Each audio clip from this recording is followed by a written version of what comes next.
충성을 받으니 주께서 구원받는 사람을 날마다 더하게 하시리라. 아멘. 할렐루야. 우리 하나님의 은혜가 우리 모두에게 충만하게 임하시길 바랍니다. 오늘 본문에 있는 내용은 이제 교회가 탄생하는 내용입니다. 오늘 우리가 오후 예배 때는 사도행전을 쭉 해서 말씀을 단락씩 이렇게 말씀을 나누고 있는데, 오늘의 단락의 부분이 바로 이 교회 탄생 부분이 오늘 말씀 배울 내용입니다. 오늘 여기 보면 그들이 이 말을 듣고 마음에 찔려 베드로와 다른 사도들에게 물어 이르되 형제들아 우리가 어찌할꼬 하는데, 그들이 마음이 찔렸다고 그래요. 마음이 찔렸다. 오늘 이 일이 있기 전에 어떤 일들이 있었을까요? 그 앞에 어떤 일들이 있었어요? 오순절 마가의 다락방에서 성령이 강림하시고 난 다음에 성령 강림을 경험한 이 120 문도들, 12 제자들을 중심으로 한 그들이 놀라운 일들이 일어나기 시작하지요. 그래서 그때 오늘 여기 보면 오순절 때 베드로가 첫 번째 한 설교의 내용이 있어요. 오늘 2장 14절 보면 베드로의 첫 번째 설교의 내용들이 쭉 나오는데, 그 설교의 내용을 쭉 예수 그리스도에 대한 얘기를 쭉 하다가 35절에 보면 36절에 보면 어떤 이야기를 하냐면 36절 다 같이 한번 읽어볼까요? 시작. 그런즉 이스라엘 온 집은 확실히 알지어다 너희가 십자가에 못 박은 이 예수를 하나님이 주와 그리스도가 되게 하셨느니라 하면서 베드로가 강한 이야기를 해요. 누가 십자가에 못 박았다 그래요? 너희가라고 하는 거예요. 너희가 십자가에 못 박았다. 이 말을 사람들에게 던지는 거예요. 예수님이 십자가에 못 박으신데 누가 못 박게 했냐라고 하는 부분에 있어서 베드로는 담대하게 얘기해. 너희가 십자가에 못 박은 예수가. 오늘 우리는 이런 이야기를 들을 때 누가 나한테 그런 이야기를 하면 기분이 나쁘게 들릴 때가 참 많아요. 누구한테 예수의 십자가의 죽음이 너 때문이야 그러면 되게 기분 나쁘다고 그 말이 들으면. 근데 베드로는 담대하게 얘기해요. 너희가라고 하는 거예요. 근데 그 말을 들을 때 37절에 보면 그들이 반응이 어떤 반응이냐면 우리가 어찌할꼬라고 하는 반응을 했다. 이게 성령의 역사가 아니면 이런 일들이 일어날 수가 없는 거예요. 직설적인 이야기에 직설적으로 반응을 하는 거예요. 그 이야기 맞습니다. 우리가 죽였습니다. 이 반응이 어떻게 순전하게 나올 수 있었을까? 이 무리들이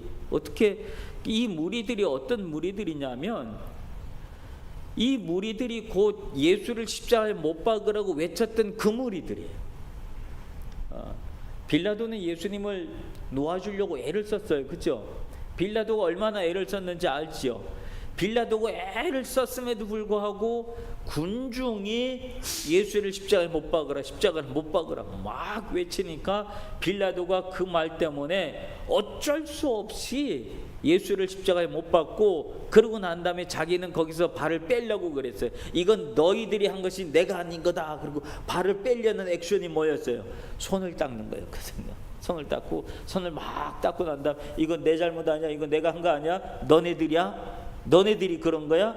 그러면서 빌라도가 손을 닦고 자기가 아닌 것처럼 그렇게 버렸어요. 근데 성경에 보면 사도신경에 보면 본디오 빌라도에게 고난을 받으사 그래요.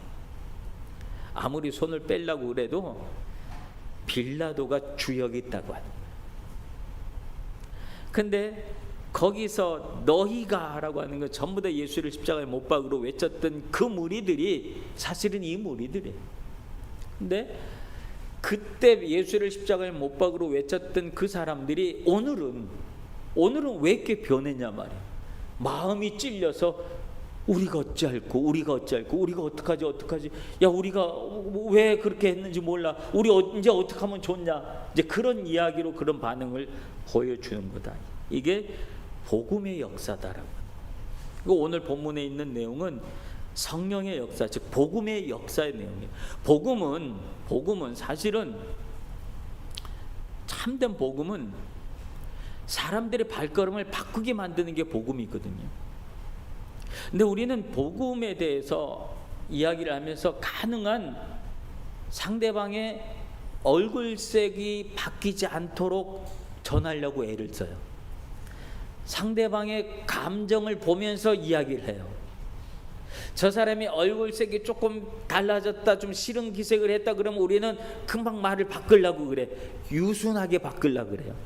순하게. 아니 그게 아니고, 오해하지 말고 들어, 그런 의도가 아니야, 그러려고 그래요. 그래서 상대방에게 이 얼굴을 바꾸지 않고 이 복음을 전하려고 하는데, 상대방 감정을 건드리지 않고 얼굴을 복음을 전하려고 하는데, 이게 문제라고 하는 거예요. 사실은 성경의 역사는 그러지 않았다는 거예요. 상대방의 얼굴색, 감정이 상하는 거, 그거 염두에 두지 않았다. 어떤 이가 그래요. 일본 선교를 이야기하면서 일본인들이 복음을 받아들이지 않는 중요한 요인이 뭐라고 생각하느냐라고 하는 질문이 한 일본인에게 들렸어요. 근데 그 질문을 듣고 한 일본인이, 제가 이 선교사 초년생 때 있었던 일들이고 제가 들었던 이야기라서 그분의 이름은 내가 기억이 잘 안 나는데 내용은 분명히 기억을 해요. 근데 그분의 대답은 뭐냐면, 일본인들이 가지고 있는 의식 구조, 언어 구조, 그게 뭐냐면 어릴 적부터 배워왔던 그들의 의식이 있어요. 그 뭐예요? 히토니 미야쿠 가케나이고도. 히토니 미야쿠 가케나이고도. 즉 상대방에게 피해를 주지 않으려고 하는. 전도를 하는데, 그분이 전도를 하는데 어떻게 그 사람의 감정 하나 건드리지 않고 그 영혼을 지옥에서 천국으로 바꿀 수 있겠냐? 감정 하나 건드리지 않고 어떻게 그럴 수가 있겠냐라고 하는 거예요. 그래서 우리는 일본 분이 하는 얘기가, 우리는 늘 여기에 빠졌다는 거예요. 이 함정에 걸려 있어가지고 늘 복음을 전할 때 그게 머릿속에서 떠나지 않아요. 저 사람 감정 상하면 안 되는데, 내가 말해가지고 말 한마디로 저 사람이 기분 나쁘면 안 되는데, 저 사람이 싫어하면 어떡하지? 그게 늘 우선이었다는 거지. 그 영혼을 구원했는데 목적이 아니라 그 사람의 감정이 늘 우선이었다.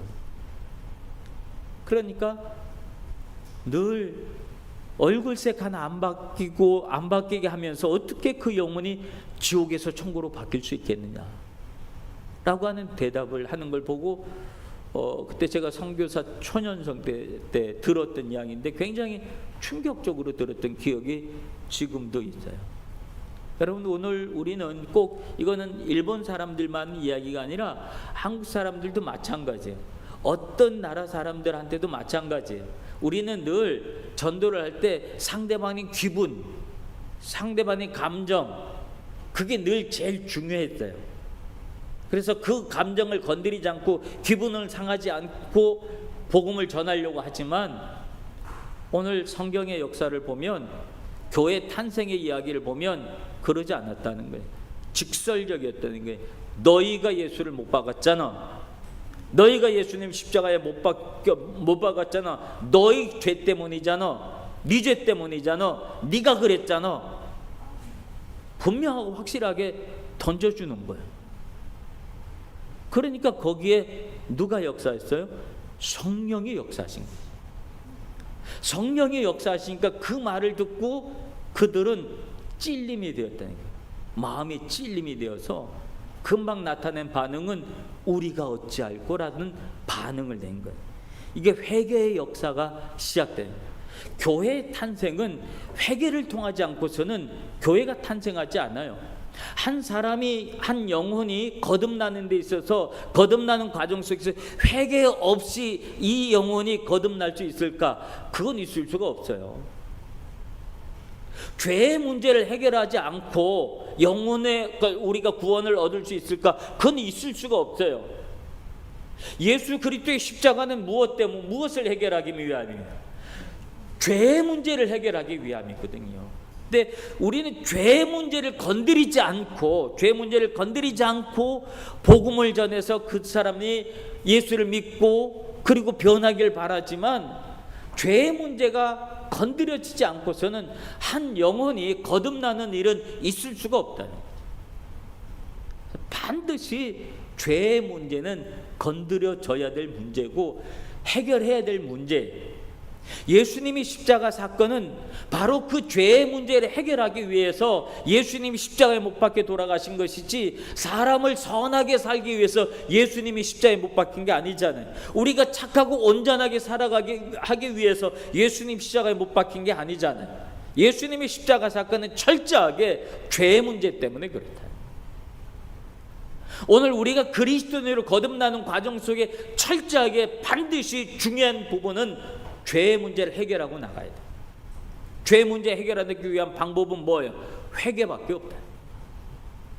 그래서 우리는 회개를 통하지 않고 선에 이르려고 그러고, 회개를 통하지 않고 영생에 이르려고 그러고, 회개를 통하지 않고 구원에 이르려고 하는 그런 의식을 가지고 있으면 우리는 온전한 그리스도인으로 거듭나지 못합니다. 제가 어렸을 때 거듭날 때, 저도 거듭남의 경험이, 그 거듭남의 경험 속에서 제가 고등학생 때인데 기도하면서 기도하는데 하나님이 이 거듭나게 하시는 과정 속에 죄가 다 생각나게 하더라고요. 여러분, 고등학생이 죄를 져봐야 얼마나 졌겠습니까? 그죠? 고등학생이 뭐 죄를 져봐야 얼마나 큰 죄를 졌겠어요. 인생을 그렇게 살지도 않았는데, 근데도 얼마나 큰 죄악들의 모습이 필름처럼 지나가고 막 그러는지 막 두렵고 떨리고 그 자리에서 얼마나 울면서 통회하고 자복하고 그랬는지 몰라요. 그 기억이 아직도 생생해요.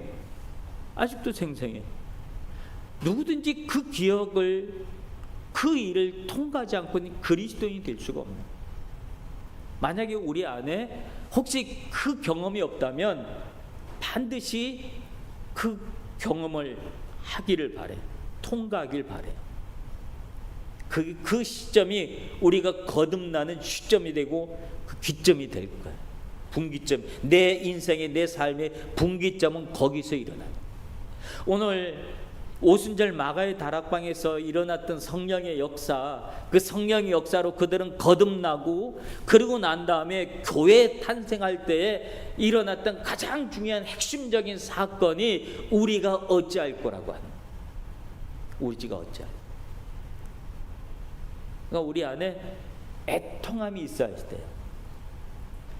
누구에 대한 애통함이냐면 내 죄에 대한 애통함이 있어야 돼요. 누구 잘못이 아니라, 내 친구 누구가 아니라, 이웃 누구가 아니라, 내가 아는 누구가 아니라 내 죄로 인한 애통함이 있어야 돼. 내가 누구인지를 아는 거. 그래서 이들은 그래서 우리가 어찌할꼬 하면서 울고 불고 난리가 났어요. 그리고 난 다음에 우리가 어찌할꼬 했을 때 38절에 보면 베드로가 답을 주는 거예요. 어떤 답을 줘요? 우리가 어찌할꼬 하고 물어봤으니까 이 질문에 대한 답을 베드로가 주는데 뭐라고 줘요? 38절에 보면 베드로가 이르되 너희가 어떻게 하여? 회개하여 각각 예수 그리스도의 이름으로 뭐를 받고? 세례를 받고 그 다음에 뭐를 받으라? 죄사함을 받으라. 그리하면 성령을 선물로 받는다. 오늘 우리에게 있어서 중요한 것은 우리가 어찌할꼬 내가 죄가 건드려졌으니까 죄의 문제가 막 일어난 거예요. 죄의 문제가 내 안에 잠자고 있었던 죄의 문제가 성령이 막 건드리니까 죄의 문제가 막 일어나니까 내 안에 이렇게 지저분하고 더러웠었네. 마치 흙탕물을 막 먹대기로 확 져서 버리고 나면 막 시커먼 물이 막 올라오잖아요. 거기에 가라앉았을 때는 맑잖아요. 그러니까 내가 깨끗한 줄 안다니까. 가라앉았을 때, 죄가 가라앉았을 때. 근데 성령은 가라앉은 죄를 막 휘집어 놓은 거예요. 성령의 막대기로 막 휘집어 놓은 거예요. 그러니까 죄가 막 드러나니까 내가 이렇게 시커먼 존재였네, 내가 이렇게 지저분하고 냄새나고 더러운 존재였네, 우리가 어떡하지, 이제 어떡하지? 라는 거죠. 그때 베드로의 대답이 뭐냐면 너희가 회개하여 각각 예수 그리스도의 이름으로 세례를 받고 죄 사함을 얻으라. 그러니까 세례 받는다는 사실은 어떤 행위인 거예요? 죄 사함을 받는 행위인 거예요. 세례는 그런 의미가 있어요. 그래서 거듭남이라. 그래서 예수 그리스도의 이름으로 세례를 받고, 그러면 그 과정 속에 회개를 통해서 우리의 모든 죄악이 막 떠올려졌던 죄악의 문제가 회개를 통해서 예수 그리스도의 은혜, 십자가에서 흘리신 십자가의 보혈, 십자가에서 흘리신 예수님의 피를 보혈이라 그랬잖아요. 그 보혈이 우리에게 들어가면 우리 안에 있는 그 흙탕물들이 맑은 물이 되어지고, 죄는 어디로 갔는지 진짜 맑은 그 물이 되어지는. 그래서 우리가 죄 사함을 얻고 그러면 성령을 선물로 받는다. 이게 초대교회가 탄생하게 된 사건이에요. 이 사건이, 교회 탄생은 이런 이 일들을 통해서 교회가 탄생하지, 이 과정을 겪지 않고는 교회가 탄생하지 않아요. 모든 교회 탄생은 바로 회개한 무리들이 모인 거예요. 회개한 무리들의 모임.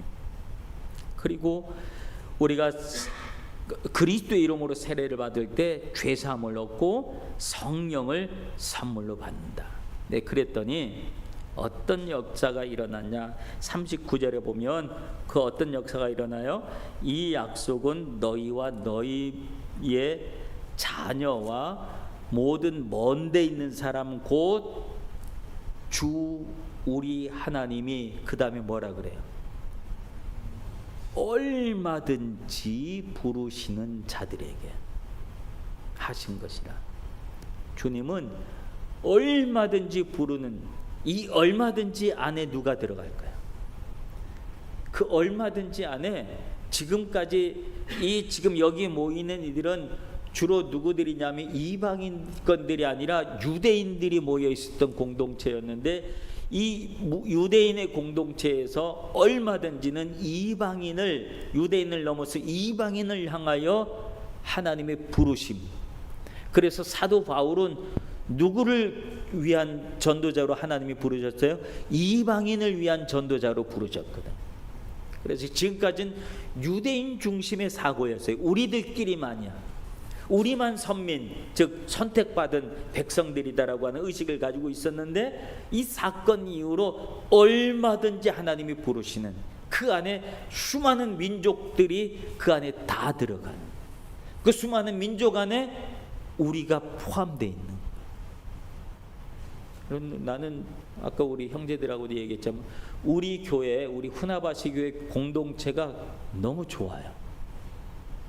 우리 후나바시 교회 공동체가 너무 좋아요. 왜 좋은지 아세요?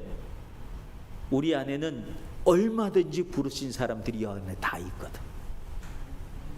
얼마든지 부르. 우리 교회 안에 일본인도 있죠, 제일 동포들도 있죠, 한국에서 오신 분들도 있죠, 중국 동포들도 있죠. 얼마나 다양한 사람들이 우리 안에 모여져 있는지 몰라요. 얼마든지 부른 사람들이 우리 교회 안에 다서 어울려 있는 거예요. 같이 어울려 있는 거예요. 이게 그 그룹들이 섞이지 않고 서로 마치 이게 뭐죠? 물과 기름처럼 둥둥 떠 있는 그런 교회들도 많이 있어요.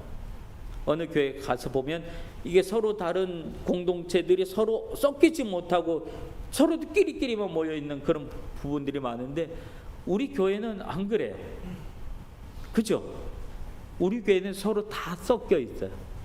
이게 그래서 난 우리 교회가 너무 좋은 거야. 우리 후나바시 교회가 얼마나 좋은지. 예? 여러분들 자부심을 가지실 바랍니다. 예. 아멘. 예. 그래요. 그러니까 우리가 누구냐가 중요하지 않아요. 과거 누구냐가 중요하지 않아요. 지금 내가 누구냐가 중요한 거예요. 오늘 우리는 지금 변화된 그리스도의 공동체라고. 얼마나 지금 부르신 사람들을 하나님께서 그들을 구원시키고 그들을 통하여 하나님 나라를 확장해 가는 줄로 믿습니다. 그리고 40절에 보면 또 여러 말로 확증하며 권하여 이르되 너희가 이 패역한 세대에서 구원을 받으라. 이거 패역한 세대는 우리가 살고 있는 이 세상이에요. 현실이에요. 이 세상은 패역한 세대라는, 바깥만 나가도, 교회 바깥에만 나가도 패역한 세상이에요. 우리가 살아가는 세상이 그래요. 그렇죠, 그렇죠? 그렇게 그런 곳에서 우리가 살아가는, 일주일의 삶을 패역한 곳에서 살아가요. 거룩한 성도의 무리들이 일주일 이렇게 살아가는 거 아니에요. 패역한 세대 속에서 우리가 살아가는 거예요. 하나님은 우리를 야 구원받아서 그럼 너희들끼리 모여서 따로 살아라 그렇게 말씀하시지 않아요. 그 옛날엔 신앙촌이라 그래서 신앙 공동체 막 이런 거 많이 있었어요. 하나님은 우리를 그렇게 살아가라고 하지 않았어요. 우리를 비록 우리가 살아야 될 곳이 패역한 곳이라 할지라도 그곳에 가서 그리스도인으로 살아야 하는 줄로 믿습니다. 그래서 그 패역한 세대에서 구원을 얻으라. 나 때문에 그 패역한 곳에서 같이 살아가던 사람들이 나 때문에 구원을 얻게 되어지는, 야 너는 왜 다르지? 우리랑 다르냐? 너는 왜 삶의 방식이 우리랑 다르냐? 너는 왜 생각하는 게 우리랑 다르고 너는 왜 말하는 것이 우리랑 다르냐? 라고 하는 궁금증을 그들이 갖게 해야지 돼요. 그러려면 우리가 어떤 삶을 살아야 될까요? 이미 아침에도 얘기했지만 영생을 살아가는 사람들의 삶의 자세로 살아가야 돼요. 우리 그리스도인들은 다시 생각나게 하는 말이지만 그리스도인들은 죽어서 영생을 얻는 게 아니라니까요. 내가 이미 영생을 살아가고 있는 거예요. 그 의식을 우리가 잘 못 가질 때가 많아요. 영생을 꼭 죽어서만, 이 세상을 떠나가면 그때부터 영생 스타트 이렇게로 생각하는데 아니에요. 이미 우리가 예수 그리스도를 믿었던 그 시간이 영생의 스타트예요. 예수님이 우리를 구원하신 그 구원의 시간이 영생의 스타트예요. 그 스타트 과정 속에 우리가 이 세상을 떠나가는 과정이 그 하나 포함된 것뿐이에요. 그렇죠? 저는 설교 준비하면서 오전 설교를 준비하면서 그 부분에 대해서 참 내가 많이 은혜를 받았어요. 많이 은혜를 받고, 그렇다, 우리가 이 생각을 왜 이렇게 못하고 살아갔나 싶은 생각이 들더라고요. 여러분들도 내가 영생을 얻은 자로서의 삶을 내가 살아간다라고 하는 그런 마음의 자세를 가지고 살아갈 때 여러분의 삶의 자리가 비록 폐역한 곳에서 살아간다 할지라도 그곳은 충분히 구원 얻을 만한 장소가 되어주는 줄로 믿습니다. 그거예요. 오늘 일본의 복음화율이 1%가 안 된다고 그러지만 반대로 얘기하면 복음화의 가능성이 99%가 있는 곳이라는, 아직 99%가 복음을 들어야 될 사람이고 99%가 복음화를, 그러니까 그리스도의 복음을 듣고 변화될 사람들이 99%가 있다는 거죠. 얼마나 엄청난 가능성이 있는 곳이 여기에, 얼마나 엄청난 가능성. 그러니까 일본 선교는 아주 재미있는 곳이에요. 아주 가능성이 많고 해야 될 일이 많고 그런 곳이 바로 일본이에요. 그곳에서 여러분들 하나님이 우리가 일본 땅에서 그리스도인으로 살아간다는 것은 일본 안에 0.1%, 0.몇 %, 1% 안에 드는 사람들이라니까요, 여러분. 우리가 1% 안에 드는 사람, 상위 1%, 그럼 대단한 사람들이 상위 1% 그랬잖아요. 우리가 그 그리스도인 1%에 들었다니까. 대단한 거 아니에요, 그죠? 그런 자부심을 가지고 우리가 사는 삶의 현장이 비록 폐역한 곳이라 할지라도 그곳에서 구원을 받으라 라고 하는 이 메시지, 그곳에서 우리가 그리스도인의 증인의 삶을 우리가 살아가서 그 사람들 안에 많은 그리스도인들이 나오게 우리가 복음적인 삶을 살아야 할 줄로 믿습니다. 그랬더니 41절 보세요. 41절에 보면 이 말을 받은 사람들이 들은 세례를 받음에 그날에 무슨 수라 그래요? 그날에 무슨 수라 그래요? 신도의 숫자라 그래요. 신도의 수가 3,000이나 더했다. 신도의 수, 이건 뭐예요? 성도잖아요, 그죠? 신도가 하루아침에 3,000명이 모이게 됐다. 이게 교회가, 초대교회 첫 스타트는 대형교회로부터 시작했어요. 첫 스타트는 3,000명으로부터 시작했다. 이게 예루살렘 교회거든요. 예루살렘 교회 스타트는 3,000명부터 시작했어. 어마어마한 거예요. 예? 결코 뭐 가정교회에서부터 시작한 그 교회가 아니야. 예루살렘 교회는 대형교회로 출발을 했어요. 3,000명이. 근데 그 3,000명의 무리의 숫자가 어떤 삶을 살았냐, 이게 중요해요. 이게 교회가 됐는데 42절에 보면 그들이 사도의 가르침을 받아 교육이 있었다는 거죠. 사도의 교육이 있었고 서로 교제하고 교제가 있었다는 거죠. 떡을 떼고 오로지 기도하기에 힘썼다. 성도의 교제가 있는 곳, 이게 곧 교회거든요. 신도가 3,000명이 있는 교회가 딱 생겨난 거예요. 이게 첫 번째 교회예요. 성령의 역사하심으로 보인 곳에는 이런 역사가 일어나는 거예요. 우리 교회가 부흥해야 시대. 부흥해야 시대. 근데 단순히 숫자만 모인 3,000명이 아니었어요. 숫자만 모였다고 한다면 의미가 없을지 몰라요. 근데 이 3,000명이 어떤 삶을 살았느냐가 중요한 거예요. 오늘 우리에게 중요한 건 그리스도인이 되는 게 중요한 게 아니라 그리스도인으로 어떤 삶을 살 것이냐가 중요한 거예요. 어떤 삶을 살 것이냐. 첫 번째, 그들은 성도의 삶을 살았어요. 성도의 삶. 그죠? 사도의 가르침을 받고 서로 교제하고 떡을 떼고 기도하는 일에 애를 쓰고 힘을 쓰는 성도의 삶을, 모여서는 그런 삶을 살았고, 그들이 흩어져서는 어떤 삶을 살았어요? 세상 속에서는 44절에 보면 믿는 사람이 다 함께해서 모든 물건을 서로 통용하고 자기의 재산과 소유를 팔아 각 사람의 필요에 따라 나눠주고 마음을 같이하여 성전에 모이기를 힘쓰고 집에서 떡을 떼고 기쁨과 순전한 마음으로 음식을 먹고 하나님을 찬미하고, 그랬더니 온 백성에게 칭송을 받거든. 그랬더니 구원받는 사람이 날마다 더했다. 이게 초대교회 모습이거든. 초대교회 모습, 그들의 삶의 모습이에요. 오늘 오전의 말씀처럼 그 부자 청년은 결국은 무엇을 못해서 그래요? 자기 재물을 팔 자신이 없었거든요. 그래서 재물이 많음으로 근심하여 떠났다. 부자 청년이 그랬잖아요. 근데 오늘 초대교회의 모습, 성도의 모습은 어떤 모습이었어요? 재산과 소유를 팔아 각 사람 필요를 따라 나눠주고, 그들이 소유하는 그리스도인이 아니었다. 나눠주는 그리스도인. 우리 그리스도인들은 소유에 집착해서는 안 돼요. 그리스도인들은 나눔에 우리의 마음을 두고 나눠주고 베풀어주는 것이 우리의 기쁨이 돼야지, 자꾸 모으고 소유하고 움켜잡고 거기에 우리의 마음을 두고 힘을 쓰면 우리도 모르는 사이에 누가 되냐면 부자 청년이 되는 거예요. 우리도 모르는 사이에 부자 청년이 돼서 오로지 돈밖에 모르는 그런 삶을 살아요.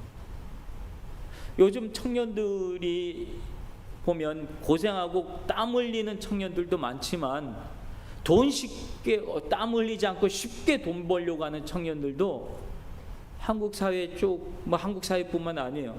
이제는 인터넷이라고 하는 이것이 매체가 전 세계를 거의 동일 문화권으로 만들어 놨어요. 한 곳에서 유행하면 금방 다른 곳에서 똑같이 유행하는 정도가. 옛날에는 여행을 가서 거기서 보고 난 다음에 이거 야, 이 나라에서 이게 유행이구나. 그리고 돌아와 가지고 그것을 비슷한 유행을 또 뭐 만들어내고 그렇게 했지만 지금은 안 그래요. 인터넷이라고 하는 것 때문에 뭐 거의 동시대에 전 세계 어딜 가도 거의 젊은이들의 문화가 거의 비슷해요. 어딜 가도 거의 비슷한 이런 시대를 살아가요. 그러다 보니까 사람들이 그런 걸 통해서 땀 흘리는 일보다도 잠깐만 클릭 몇 번 해가지고 돈 버는 그런 내용들이 유튜브에 얼마나 많이 돌아다니는지 몰라요. 그렇죠? 그러다 보니까 청년들인데 몇 억을 그냥 손쉽게 막 번다는 이야기를 듣고, 그러면 땀 흘려 일하는 사람들에게서는 그게 자괴감이 되는 거예요. 우리는 뭐지? 우리는 뭐지? 그런 여러분들이 삶을 제가 몰라서 잘, 혹시 이 IT 해가지고 하시는 분이면 용서하고 들으세요. 내가 딱 봐도 땀 흘리는 청년들 같아. 좀 좋습니다. 오해 없이 드시길 바라요. 이 말 좀 오해 들으면 안 돼. 예. 오늘 이들은 소유하는데 마음을 두지 않았어요. 어떻게 하면 내 것을 나누어 줄까? 나눔에 대해서 그들이 마음을 두고 삶의 가치관을 그렇게 바꿨다. 삶의 가치관. 그래서 부자가 천국에 들어갈 수 없다라고 하는 그 말씀이 아니라, 사람은 못해, 그러나 하나님은 다 하실 수 있다. 이 말은 하나님은 그 사람의 가치관을 바꿔놓으니까, 삶의 이유를 바꿔놓으니까, 그 삶의 목적이 달라지니까 더 이상 소유보다는 나눔을 더 많이 신경 쓰고 애를 쓰고, 어떻게 하면 더 많은 사람들에게 내가 도움이 될 수 있을까 생각하고, 그런 사람은 예수를 잘 믿게 돼 있어요. 그 사람은 예수를 잘 믿어요. 나눠줬다. 그래서 오늘 그래서 초대교회가 형성이 되는데, 이 형성된 초대교회 모습이 어떤 모습이에요? 그냥 숫자만 많이 모인 그런 교회가 아니라, 3,000명 숫자만 많이 모인 것이 아니라 그들의 삶의 내용들이 달라졌다. 뭐가 이렇게 만들어 놨어요? 그 중심에 뭐가 있었어요? 그들이 회개하여서 지난 자신들의 삶의 모습을 바꾼 거예요. 가치관을 바꾼 거예요. 회개가 그런 거예요. 죄에서부터 돌아서는 게 회개잖아요. 그렇죠? 죄에서부터 돌아서지 않으면, 그건 아무리 고백을 하고 그렇게 해서 잘못했습니다 하고 내가 이런 죄를 졌습니다 그래도 그 죄에서 돌아서지 않으면 그건 회개한 게 아니에요. 그냥 회개는 돌아서는 거예요. 그러니까 이들이 그 삶의 가치관에서 돌아섰다고. 돌아서니까 나눔이 되고, 가난한 사람, 어려운 사람들을 향해서 마음을 주고, 그러다 보니까 오늘 여기 보면 하나님을 찬미하며 온 백성에게 칭송을 받으니, 그리스도인들이 칭송을 받게 됐다. 오늘 우리는 그리스도인들이 세상에서 칭송을 받고 있는가를 생각해 보면 많은 퀘스천을 갖게 돼요. 우리 그리스도인들이 교회 다닌다 그러면 세상 사람들이 우리를 어떤 시각으로 볼까를 생각해 볼 때 조금 불편한 내용들이 많이 있어요. 근데 다행히 일본에서는 그리스도인이라 그러면 일본 사회 속에서 그리스도인을 바라보는 시각은 달라요.